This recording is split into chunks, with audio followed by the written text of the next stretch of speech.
ଦେଖନ୍ତୁ ସାଙ୍ଗମାନେ ଫ୍ରିଜ୍ର ସବୁ ସିଟ୍ ଫ୍ଲଫି ଫ୍ଲୋର୍ କୋଟାରେ ରିଜର୍ଭ ଅଛି। ଆଉ ସେଇଠୁ ସମସ୍ତେ ଗ୍ରୀନ୍ ରୁମ୍କୁ ଆସି ମେକଅପ୍ ନେଉଛନ୍ତି, କାହିଁକିନା ସମସ୍ତଙ୍କୁ ନିଜ ନିଜ ଏନ୍ଗେଜମେଣ୍ଟକୁ ଯିବାର ଅଛି। ଗୋଟେ ଡେଟ୍ରେ 11ଟା ଅର୍ଡ଼ର ନେଇଥିବା ଫ୍ଲଫି ଫ୍ଲୋର୍ ମୁଚକି ହସା ଦେଇ ରାତି ସାରା କେକ୍ ବନାଉଛନ୍ତି। 11ଟି କେକ୍ରୁ 8ଟିକୁ ନିଜର ଗନ୍ତବ୍ୟ ସ୍ଥଳରେ ପହଞ୍ଚାଇ ଦେଲା ପରେ ଆମେମାନେ ବାକି 3ଟି କେକ୍କୁ ନେଇ ବାହାରି ଯାଇଥିଲୁ ଷ୍ଟେସନ ଛକ, କାହିଁକିନା ସେଠାରେ ଆମର ଫ୍ଲାୱାର ଅଙ୍କଲ ହୁପ୍ ଗୁଡ଼ିକ ରେଡ଼ି କରି ରଖିଦେଇଥିଲେ। ରିଲାଏନ୍ସ ସ୍ମାର୍ଟ ପାଖରେ ଫ୍ଲାୱାର ଅଙ୍କଲ ଆମର ହୁପ୍ ଗୁଡ଼ିକୁ पूरा पैसेंजर प्रिंसेस भाया सजाई देथिले। तो एउठू आरंभ होइथिला the challenging part of the job, कहीं ना आमको 3टा एंगेजमेंट केक सेटअप करिवार थिला, जेटू समस्तंकर टाइम ऑलमोस्ट समान थिला।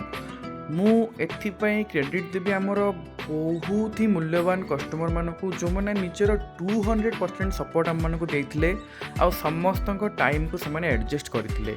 12 मिनिट रो माइक्रो ड्राइव पर आमे माने पहुंच जाइथिलु आम मानकर फर्स्ट लोकेशन रे, जोटा गोटे होम सेटअप थिला। एही कस्टमर डेकोरेशन अनुसार ही हमको केक ऑर्डर देथिले, आ केक टी ताको बहुत ही पसंद आस्थिला। तापरे आमे जम्मा डेरी न करी पहुंच जाइथिलु हमर सेकंड लोकेशन रे, द सेक्रेड नॉट, जोटा कि छणपुर ठारे अवस्थित। बालेश्वर ही गोटे मंडप थिला जोटी फ्लफी फ्लोर रो केक एंट्री कर नथिला। तो फाइनली से बॉक्सटा भी ठीक ही गला। जनरली आपण माने देखिथिबे केक टी पूरा सेई वेन्यू रे ही सजा हुए, डेकोरेशन सबू सेठी आम माने करू, किंतु जेहेतु हमकू 2-3 घंटा भितरे 3टा जगह सेटअप करिवार थिला, तो एथरा आमे घरु ही सेट करिके नै आस्थिलु। तो सेकेंड लोकेशन रू 1 घंटार शॉर्ट ड्राइव पर आम मैंने पहुँच जाइलु उदलारे, जो आमर थर्ड एनगेजमेंट केक ऑर्डर थिला।